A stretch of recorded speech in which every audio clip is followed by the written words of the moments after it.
Hola, ¿qué tal? Muy buenas tardes, bienvenidos a su programa Desde tu Mirada, 6:05.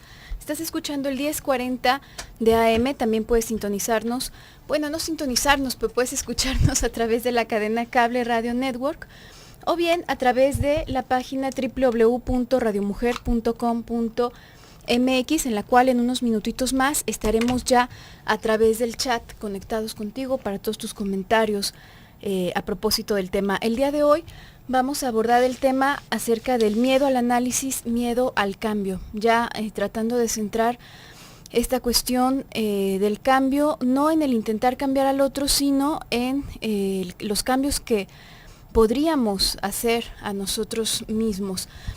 Antes, otras vías de comunicación, además del chat, está el Twitter, que es @desde tu mirada, también el correo electrónico desde tu mirada @radiomujer.com.mx, y tenemos vías telefónicas, por supuesto, en cabina 31 22 11 90, 36 47 18 83.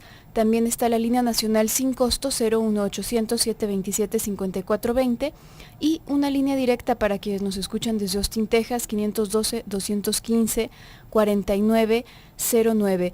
Antes de arrancar con el programa, déjame recordarte que el agosto Radio Mujer cumple 21 años al aire y lo festejamos contigo regalando 21 cambios de look, cortesía de Patrice Academy, creadores de estilo y belleza. Gánate un cambio de imagen integral totalmente gratis de colorimetría, corte de cabello y maquillaje. Para participar únicamente tienes que entrar al Facebook de Radio Mujer, que es Mujer el Sexto Sentido, escribir qué te ha aportado Radio Mujer en la vida y mandarlo junto con tu foto. El viernes 22 de agosto se darán a conocer las ganadoras. Puedes cambiar tu look con Radio Mujer, 21 años contigo. Y bueno, recorriendo este caminito que empezamos a hablar primero acerca de el ímpetu por cambiar al otro, por cambiar a la pareja, por cambiar a un hijo, un amigo, etcétera.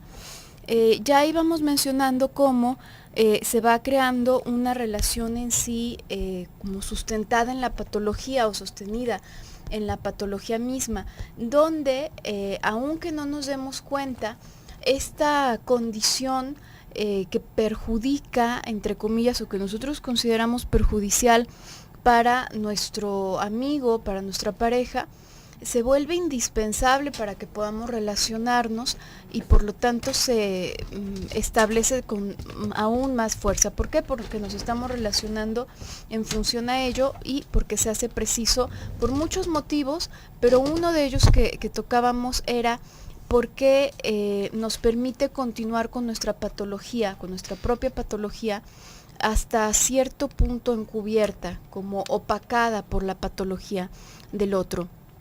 ¿Por qué tendríamos tantos, por qué nos haríamos tantas cosas y problemas y nos meteríamos en tanto embrollo con tal de conservar nuestros síntomas y con tal de conservar nuestra patología? Nos podremos preguntar. Y por qué nos cuesta tanto trabajo y da tanto miedo, en el fondo, de pronto hacer alguna modificación o bien iniciar un proceso analítico. Por eso hablamos de temor al análisis. Para empezar, hay un montón de fantasías que giran alrededor de el estar en análisis, ¿no? Pienso que y creo que ya son parte en sí de los miedos que podemos llegar a tener. Para muchas personas es más bien algo que llega a entusiasmarles, se convierte más bien en una curiosidad, pero para muchas otras esta fantasía gira en torno a nadie debe de saberlo, por ejemplo. Es algo que solo las personas que están muy graves utilizan como un recurso de último momento para cuando ya nada más ha funcionado. Muchas personas imaginan, por ejemplo, que implica una cuestión de hipnosis porque ven por ahí un diván, y puede ser la fantasía de distintas maneras, pero ya desde esa idea que tenemos a propósito del análisis nos puede ir hablando de ¿cuál es esta idea que nos nace más desde el inconsciente? Porque nuestras fantasías y nuestras partes más infantiles pues nos hablan justamente de eso, ¿no? De lo que ha quedado en el inconsciente y que nos mueve sin que nos demos demasiado cuenta de ello. Y bueno, uno se podría pensar, asiste, puede ser por simple curiosidad, verdaderamente es algo muy interesante estar en un proceso analítico, porque implica conocerse a sí mismo, ¿no? Y bueno, pues es un proceso interesante ya desde el simple hecho de conocer aspectos que no te esperabas. Pero la mayoría de los casos, las personas acuden a un consultorio analítico a propósito de algún síntoma, a propósito de algún malestar que llevan presentando ya sea un buen tiempo o que les ha sorprendido recientemente. ¿Y por qué es difícil deshacerse de este síntoma? Tendríamos que pensar qué es un síntoma en sí. Para ti va a parecer nada más como un malestar, como algo indeseable que te quisieras quitar de encima. Pero un síntoma es un intento fallido, entre paréntesis, de resolución de un conflicto. Nosotros, los síntomas que vemos en las otras personas, los síntomas que experimentamos en nosotros mismos, no son nada más como una mala jugada de nuestro inconsciente, no es nada más como por ganas de fastidiar o porque sí, como sacados de la manga, sino que se atravesó por todo un proceso inconsciente, por toda una serie de mecanismos para tratar de formar una solución a determinado conflicto. Puede ser un conflicto interno, puede ser un conflicto entre instancias internas, deseo algo que me resulte incorrecto, por ejemplo, que serían dos instancias de la misma persona en contraposición, odio a alguien que amo mucho o que necesito mucho. También estaríamos ahí hablando de una oposición dentro de la misma persona, o bien otro tipo de conflictos que serían más bien de la persona con el mundo de afuera, ¿no? Que ahí ya estaríamos en el terreno de la psicosis. Pero a final de cuentas, este conflicto lo trata de solucionar el mismo aparato psíquico, formando, decía Freud, lo llamaba formación de compromiso, ¿no? Se van haciendo, vamos a pensar en un ejemplo, este odio que tienes tú hacia esta persona a la que necesitas tanto, es prohibido que lo sientas o que lo pienses o que hagas cualquier cosa con él. Lo que sí puedes hacer es hacerte daño a ti mismo y esa persona, como te quiere, va a sufrir.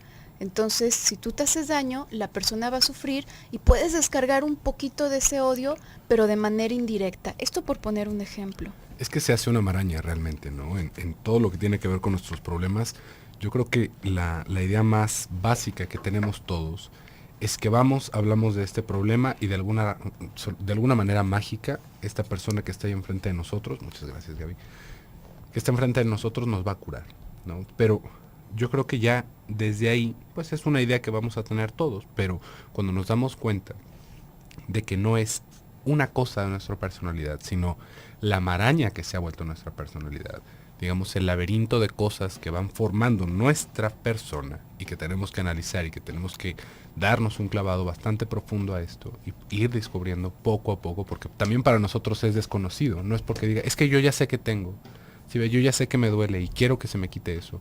No va funcionando de esa manera, es podernos entregar un poco más libremente, ahora sí a buscar, a ver qué es, ¿no? A darnos cuenta poco a poco a ver qué es. Vamos a ir un pequeño bloque comercial, en un momentito continuamos. Regresamos a tu programa Desde tu Mirada, 6:19. Estamos hablando el día de hoy acerca del miedo al análisis, miedo al cambio, pero antes de continuar, te comento, tenemos aquí un servicio social.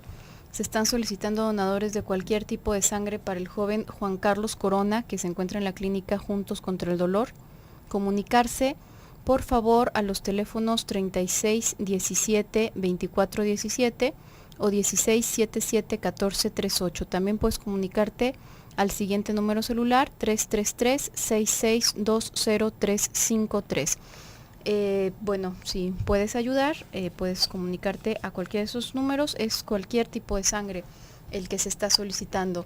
Y también hacerte la invitación para que pases unos días en las playas de Vallarta. Radio Mujer y Promo Charters del Sol te están invitando del 28 al 31 de agosto a disfrutar del viaje El Poder de Sentirte Bien y vivir 2 grandes conferencias el viernes 29 de agosto. Una de ellas es Diferencias, Similitudes y Conflictos en las Relaciones de Pareja con Alicia Soltero, y la otra es Sanando Mente, Cuerpo y Espíritu, ¿qué te impide ser quien deseas ser? Con Blanca Mercado. Puedes descansar y divertirte en pareja, con amigas, con familia. Hay paquetes desde 2,902 pesos por persona, 4 días y 3 noches en hotel todo incluido con transporte y viaje redondo. El Poder de Sentirte Bien, puedes reservar ya tu lugar a los siguientes números y también puedes pedir más información en los siguientes números: 3647-0139 o 3123-2403. El hotel sede de las conferencias es el Iberoestar de Playa Mita. Y bueno, continuando, decíamos entonces que el síntoma no es algo que de pronto salga así mágicamente o que esté ahí nada más para estorbar. Fue la mejor resolución a la que pudimos llegar en determinado momento para poder lidiar con un sufrimiento, con un conflicto, con cualquier situación que haya sobrepasado, digamos, otras formas más saludables de poder lidiar con ello. Entonces, como es una solución fallida, no es una solución real, sino que es una solución fallida porque a final de cuentas compromete buena parte de nuestra energía libidinal y nuestra salud, por supuesto, queda de por medio. Puede dejar de por medio nuestra vida social, nuestra funcionalidad, nuestra capacidad de gozar, puede dejar comprometidas partes verdaderamente importantes de la vida. Entonces aparece como una solución fallida. Sin embargo, vamos a imaginarnos que funge como una especie de muleta. No es que sana, no alcanza para sanar esa herida que se sufrió en determinado momento o que se ha estado sufriendo constantemente, sino que está ahí como muleta. Nos permite de alguna forma muy retorcida y muy problemática lidiar con el problema. Yo comentaba hace un momento, ¿no? Hacerse daño a uno mismo nos permite técnicamente descargar un poco del odio que tenemos hacia la otra persona sin tener que hacerle daño directamente a la otra persona.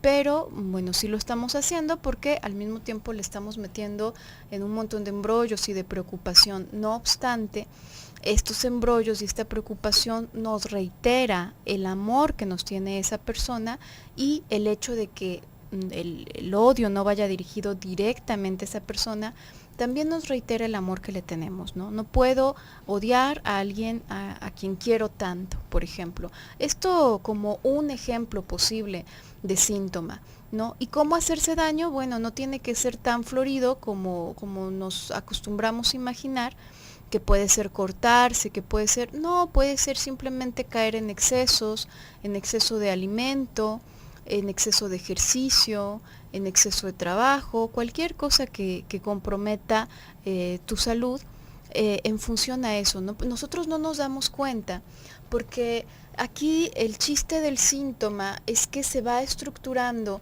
de una manera muy parecida a la de los sueños. Cuando nosotros tenemos algún sueño, normalmente nos parece muy alocado, parece como sin sentido las cosas que ocurren ahí, las imágenes que aparecen en los sueños.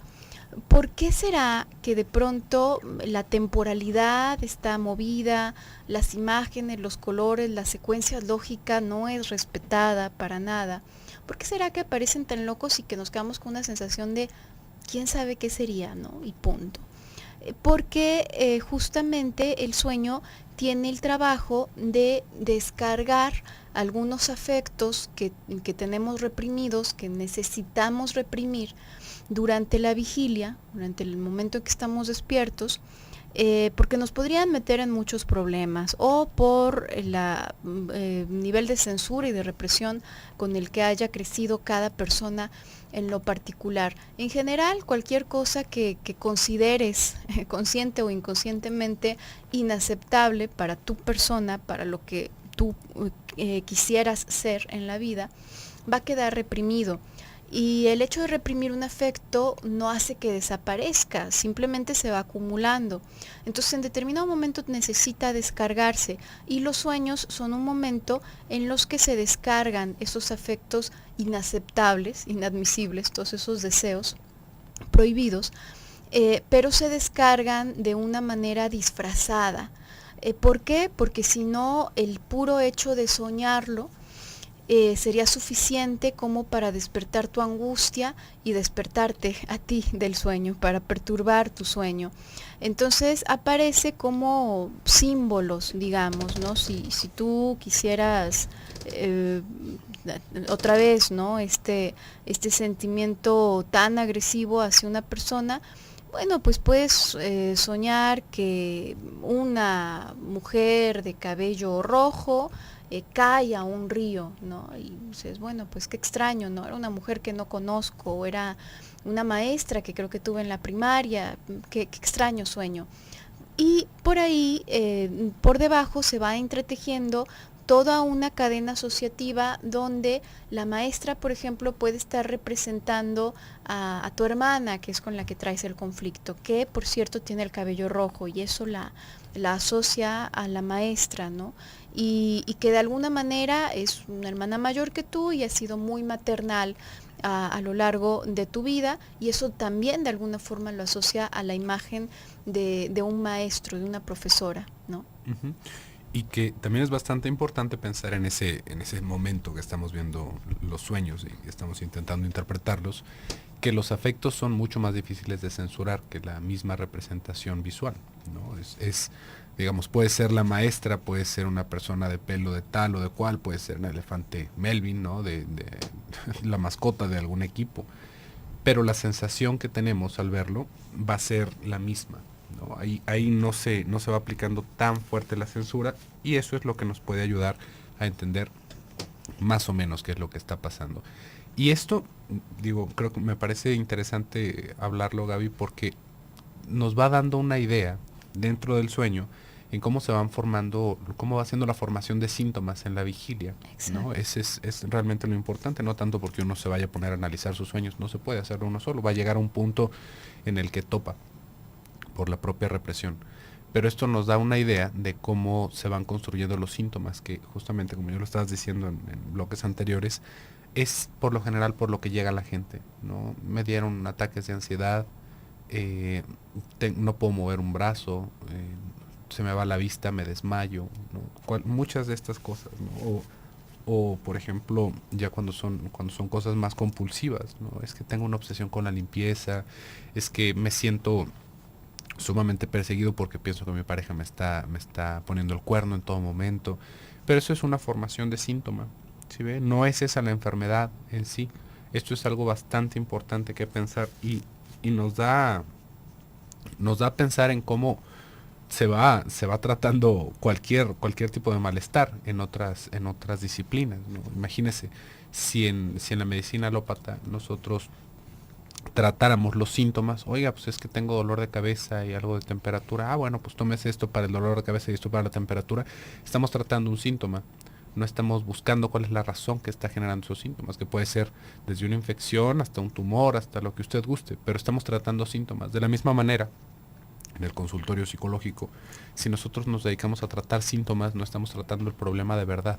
¿Sí ve? No es que vayamos para que se nos quite tal o cual. Es muy posible que eso desaparezca con el tiempo, pero no porque se esté trabajando sobre el síntoma, porque eso es un mal trabajo de análisis, porque no es eso lo importante. Lo importante es lo que está generando esa situación, porque acuérdese que el síntoma está ahí para sostener un aparato psíquico que ya de por sí estaba por colapsarse. Entonces eso es lo que tendríamos que entender de la misma manera con los sueños. Vamos a ir a un pequeño bloque comercial, en un momentito continuamos.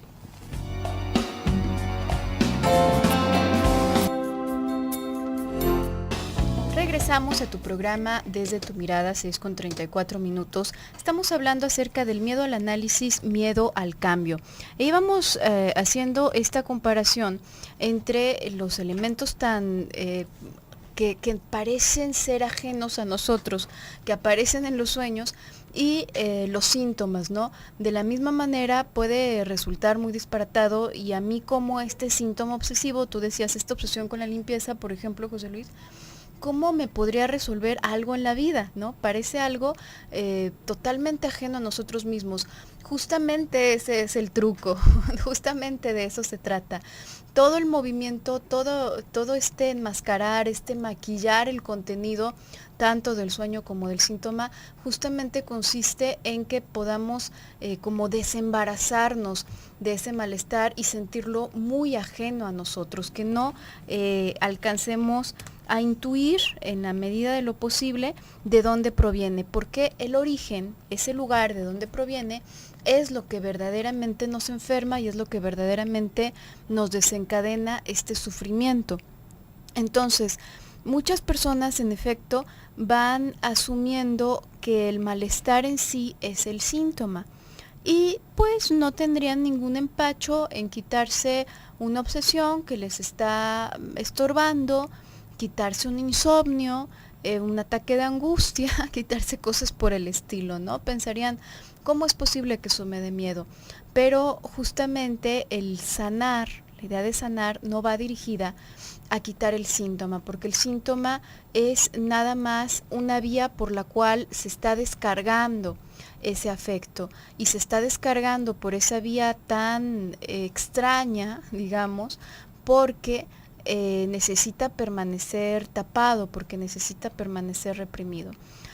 Si lo quitásemos, si quitásemos ese síntoma, sería como taparle un hoyito a un contenedor de agua que se está desbordando. Entonces estaba saliendo todo por un orificio, yo lo tapo y se le va a hacer otro orificio, a final de cuentas. ¿Por qué? Porque lo que está adentro sigue estando adentro y sigue creciendo, a final de cuentas.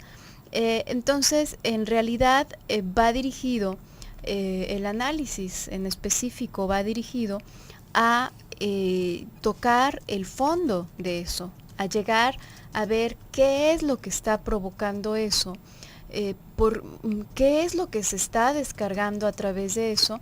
Y bueno, pues es como ir abriendo un camino, es como ir abriendo una brecha que está en muchas ocasiones sumamente clausurada, sumamente tapada, justamente por el dolor que genera irse acercando a esa raíz, ¿no? Entonces, pensándolo de esta manera y entendiéndolo de esta manera, quizás se haga mucho más comprensible el hecho de que genere cierto miedo a hacer algún cambio.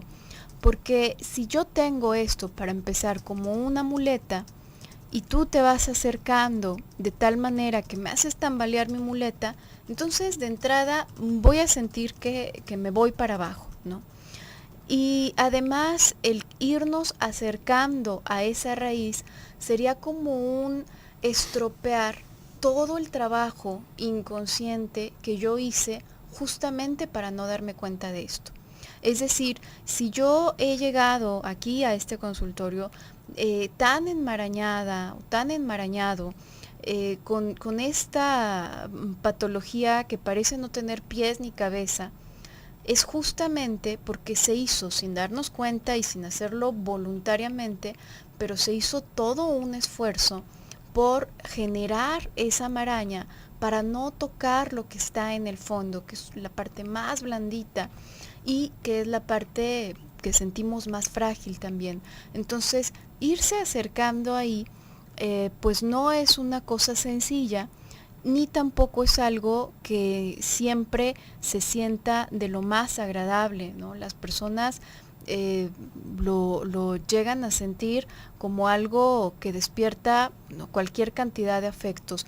Puede ser muy en lo consciente, muchas personas muy en lo consciente llegan a la determinación de que no quisieran saber más, o que esto les está moviendo demasiado la vida, que les está despertando demasiadas ideas, de demasiada angustia, o puede ser muy en lo inconsciente, porque a final de cuentas nuestros mecanismos de defensa están ahí como para mantenernos, intentar mantenernos, hacer lo posible por mantenernos. A veces de verdad sale mucho peor, pero lo que están intentando es protegernos justamente. Entonces, al sentir que se van tumbando algunas barreras y que se va avanzando hacia el centro, se despiertan más mecanismos de defensa y también de una forma inconsciente. Entonces de repente se olvida la sesión, ¿no? Ay, hoy tenía sesión, ¿a poco? Se me olvidó por completo. Claro, es una cosa inconsciente, no es que conscientemente digamos voy a faltar hoy, ¿no? Pero a final de cuentas es un olvido como una especie de lapsus, ¿no? Puede ser desde que se olvide la sesión, que se empiecen a tener ciertas ideas acerca de que quizás esto me va a hacer mucho daño, ¿no? Quizás hacer estas modificaciones no es realmente lo que me conviene, lo que me convendría sería más algo por encima. Y esta es una idea que tienen muchas personas, ¿no? Lo que pasa es que yo lo que me doy cuenta es que yo lo que necesito más bien es algo rápido, y esta es la palabra que normalmente, por la cual normalmente se desvían. Algo más rápido, algo que nada más me quite esto. Con que yo ya pueda empezar a dormir, ya con eso tengo. Con que deje de darme miedo estar en la oficina, ya con eso tengo. No me importa que se desplace a otro lado, ya después veré qué hago con eso. Pero ahorita lo que necesito es funcionar únicamente en esto. Y ahí, bueno, pues estamos ante otro montón de defensas que se están levantando justamente al sentir que se va acercando a una cuestión importante. Por eso en muchas ocasiones, luego de ir avanzando determinado tiempo, precisamente en un momento crucial, digamos, del análisis, de pronto empieza a invadir mucho esta idea de abortar el análisis, ¿no? Yo creo que hasta aquí ya es suficiente. Muchas personas de pronto les pasa por la cabeza la idea, yo creo que como que ya me siento curado, como que ya me siento bien, como que ya no necesito más de esto. Y claro, no nos damos cuenta, pero es otra vez esta parte de las defensas, ¿no? Y pienso que ya para llegar de entrada al consultorio, ya se tuvieron que haber vencido muchas de estas defensas, porque ya la mera idea de asistir, de pensar en que uno podría estar contribuyendo en las cosas que le están ocurriendo en la vida, ya nos habla de que hay algo, ¿no? De que hay una cierta disposición. Y fíjate, Gaby, tenemos una participación larguita. Nos dice Rosa: mi mamá siempre decía que ella se enfermaba por mi culpa. ¿Qué tal? Crecí y me casé y me llevé a mis padres y hermanos a vivir conmigo. Toda la vida fue un infierno. Hace 5 años decidí ponerle fin a esa angustia. Les pedí que se fueran. Ellos se enojaron. Mi padre me dijo: nos vamos de tu casa, pero no olvides que todas las enfermedades de tu mamá son por tu culpa. Y el día que esté muerta, no quiero verte a ti ni a tus hijos. Oye, qué situación tan horrible, Rosa. Y tan desfachatada, ¿no? Claro, ¿no? Pero, pues bueno, acá una vez más, fíjense, cuando vamos hablando de la formación de los sueños y de la formación del síntoma, nos da, esto es bastante interesante, porque cuando uno empieza a estudiar psicoanálisis, estas son las primeras cosas con las que tiene contacto, con cómo se va, digamos, es el famoso capítulo 7 de la interpretación de los sueños, ¿no? Cómo se va haciendo la formación de un sueño, cuál es el trabajo del sueño. Y es que esto nos va dando una idea muy clara de cómo se hace la formación del síntoma y de justamente cómo también van sucediendo estas cosas en el exterior. Porque, por ejemplo, esto que nos está diciendo Rosa, ¿no? Mi mamá dice que yo la enfermo, ¿no? ¿Cómo es que tú la enfermarías? Fíjese cómo ahí estamos tomando, la mamá está tomando ese elemento externo que acaba siendo Rosa, como que es la portadora de todo lo malo. Pero aún así se va a vivir con ella, ¿no? ¿Qué es lo que está pasando? Evidentemente que hay algo que está sucediendo entre ustedes dos. Y yo podría asegurar, casi así sin conocerte, Rosa, que no es que tú seas la causa de la enfermedad. Es imposible, imagínense. ¿Cómo podríamos? ¿Qué tipo de poder sobrenatural deberíamos de tener para poder enfermar a las personas, ¿no? A menos de que les estemos envenenando. Pero ahí esta idea va como que tú fueras lo malo, pero tú eres lo malo dentro de una familia que aún así te va aceptando como para que todos vivan en tu casa. De tal forma que lo malo queda en una persona que de todas maneras nos está sosteniendo, pero que también está cumpliendo esta parte de todo lo malo. Es lo bueno porque nos está sosteniendo a todos, pero al mismo tiempo es lo malo porque nos hace sentir mal, ¿no? Es una cosa bastante complicada, vamos a hablar de eso regresando del corte. Ahorita regresamos. Regresamos a tu programa Desde tu Mirada, 6:50. Estamos en el último bloque del programa del día de hoy. Y bueno, antes de cerrar, creo que sería importante retomar esto que nos comparte Rosa, ¿no? Cómo, bueno, su mamá le decía, me imagino que desde que estabas bastante chica, que se enfermaba por tu culpa. Y fíjate cómo los días anteriores hablábamos de esta relación que tenemos con las personas pensando que podemos sanarlas o que podemos cambiarlas o que podemos hacer algo bueno por una condición que están padeciendo, pero no hace más que alimentarlo, ¿no? Para empezar, pues debe de tener verdaderamente mucho, pero muchísimo odio esta mamá, ¿no? No por el simple hecho de la constante enfermedad, que ya hemos visto que, bueno, pues es una de las maneras también de expulsar el odio. Cuando hay algún afecto en demasía, se desborda por todos lados, ¿no? No basta con colocarlo, con depositarlo en el otro, culparlo por sus malestares, sino que empieza a invadir absolutamente todo, empieza a invadir el cuerpo, empieza a invadir todo. No hay quien se salve realmente ahí, dentro de la misma persona, ¿no? Una vez que alguien que está alrededor decide salirse de esa burbuja, porque empieza a funcionar como si se tratase de una misma persona. Tú ponías el ejemplo, José Luis, antes de ir a corte, cómo se canaliza, se localiza en ella, en Rosa, todo lo malo, ¿no? Otra persona en un síntoma, por ejemplo, lo podría poner en la suciedad que se hace en las meras esquinitas de las ventanas, ¿no? Eso no se debe de ver, porque entonces sí, y ahí se canaliza todo por una cadena asociativa propia, ¿no? Va a ser distinto para cada persona. Pero está todo dentro de su mundo psíquico. Cuando ya nos vamos a situaciones más en el terreno de lo psicótico, es todavía más acentuado el hecho de que se sitúe el malestar en otra persona. ¿Por qué? Porque no hay una diferenciación, no hay una persona estructurada, más o menos individualizada, puede tener una cierta idea también en la cabeza de dónde termino yo y dónde empieza el otro.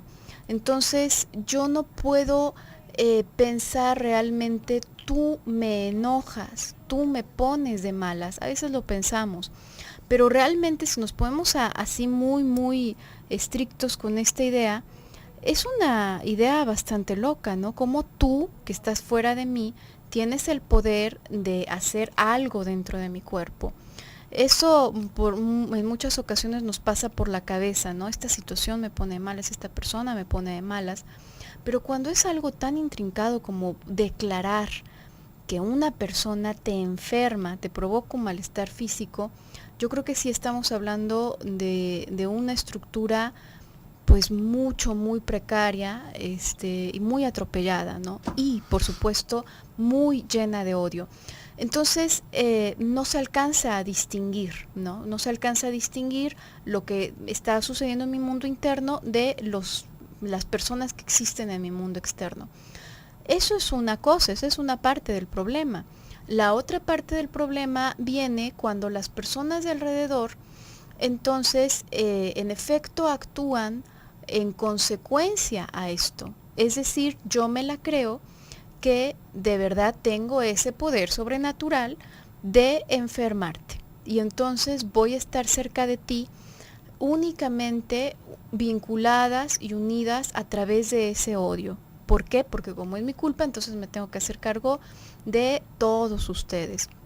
Y es una forma muy triste y muy lamentable de relacionarse con alguien, ¿no? Hay muchas personas que no pueden relacionarse con sus padres o con seres queridos si no es a través de la culpa, si no es a través del odio, si no es a través de la enfermedad, ¿no? Si no es para ir y cuidarlos o darles la medicina, no saben o se sentirían absurdos acercarse y simplemente visitarlos o simplemente dar un abrazo, decir, no se puede. Y hay ocasiones en las que el ambiente en sí tampoco lo permite, como creo que es tu caso, Rosa, porque te están diciendo eso, tu mamá y tu papá, pues debe ser una situación en donde verdaderamente te puedes acercar hasta cierto límite y ese límite pues debe ser muy, muy grande, ¿no? Digo, para preservar tu propia salud. Entonces, pienso, Rosa, que la resolución que tú tomaste, es una resolución que a mí me parece saludable, pero creo que no deberíamos de quedarnos con la idea de que cambiar, mover algo en el mundo externo nos va a mover internamente. Se necesita valor, de verdad, para decirles, para ponerles un alto y para decir hasta aquí, yo quiero vivir sola en mi casa, pero eso no va a ser suficiente como para que tú internamente verdaderamente puedas diferenciarte, puedas zafarte de esta sensación. Yo creo que tú en la cabeza sabes, de forma lógica sabes que no es tu culpa, que no eres tú quien la enferma, pero probablemente aún sientas que sí, probablemente aún te sientas culpable y probablemente si se muere realmente te llegue esa sensación de, oh no, murió y me lo cantó mi papá y etcétera. Entonces, no nos quedemos con la idea de que los cambios se hacen de afuera hacia adentro. Esto que tú hiciste sí es muy saludable, sí es un paso importante, pero creo que después de haber sufrido de ese maltrato psicológico durante tanto tiempo, sí sería importante poder subsanar muchas otras cosas que deben de haber quedado ahí pendientes. Y como para cerrar, yo pensaría que en general se necesita para poder vencer este miedo, para poder no vencerlo, sino sobreponerse a este miedo a hacer modificaciones y este miedo que surge de pronto en medio de un análisis o bien antes de iniciar un proceso analítico, es necesario que exista una cantidad bastante fuerte de sufrimiento. ¿Por qué? Porque cuando estoy sufriendo demasiado, entonces esta enfermedad ya me cuesta más de lo que me da a ganar. Sí es una resolución pasajera de conflicto, una resolución fallida, pero me está costando mucho más cara en relación a la cantidad de sufrimiento y de malestar que me está provocando. Entonces, estos momentos que las personas hacen sentir que se están volviendo locas, que ya no tienen solución, que ya están muy mal, en realidad no deberían alarmar tanto. En realidad son momentos como que en los cuales pensemos como que se abre una ventana, se abre una posibilidad, porque solo en esos momentos la persona dice hasta aquí, es suficiente. Mientras el dolor, mientras el sufrimiento sea soportable, podemos continuar en una situación padeciéndola verdaderamente en lo profundo por mucho, mucho tiempo. ¿Por qué? Porque todavía lo puedo soportar. Sí, ahí es en donde realmente vamos como devalorando, no, más bien devaluando la ansiedad, ¿no? Realmente el papel de la ansiedad es importantísimo. Si no sintiéramos esa ansiedad sería como si nos estuviéramos incendiando y simplemente no nos doliera hasta que ya estuviéramos hechos cenizas y estuviéramos muertos. Esto no vaya dejando de lado su ansiedad, hágale caso a esos momentos en los que se siente de esa manera, porque justamente esos son los catalizadores del cambio y no hay de otra, porque hay que entender que si nosotros estamos metidos en una situación de enfermedad, estamos metidos ahí porque estamos obteniendo un goce, estamos obteniendo un placer a través de nuestros síntomas. Y esto es lo más complicado, por eso es que es tan difícil cambiarlo, porque el momento en el que queremos cambiar, se nos presenta la oportunidad y más bien la decisión de renunciar a ese placer que estamos teniendo, de renunciar a la manera en la que hemos vivido siempre, a la manera en la que nos vamos, digamos, como moviendo con las personas de nuestro alrededor, algo de lo que ya estamos extremadamente acostumbrados y ya sabemos hacer de una manera, podríamos pensar nosotros, muy natural. Pero si justamente eso es lo que nos está enfermando, ahí es en donde tenemos que hacer el cambio.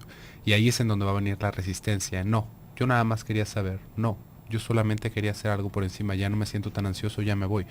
Pero no hay que engañarnos, porque justamente ahí se nos puede ir la vida, en esa enfermedad. Y también es nuestra decisión, hay que entenderlo, ¿sí? No es como que estemos en una cruzada porque todos debiéramos de vivir de una manera de tal o de cual, pero sí le puedo decir que es una mejor manera, es una manera más pacífica, mucho más tranquila, sin necesidad de hacerlo, como se lo estaba diciéndole ayer, más difícil de lo que ya de por sí es. Pero bueno, por el día de hoy se nos ha terminado el tiempo y por la semana, que tengan muy bonito fin de semana. Yo me despido, soy José Luis Amarripa. Yo soy Gabriela Maldonado, hasta pronto.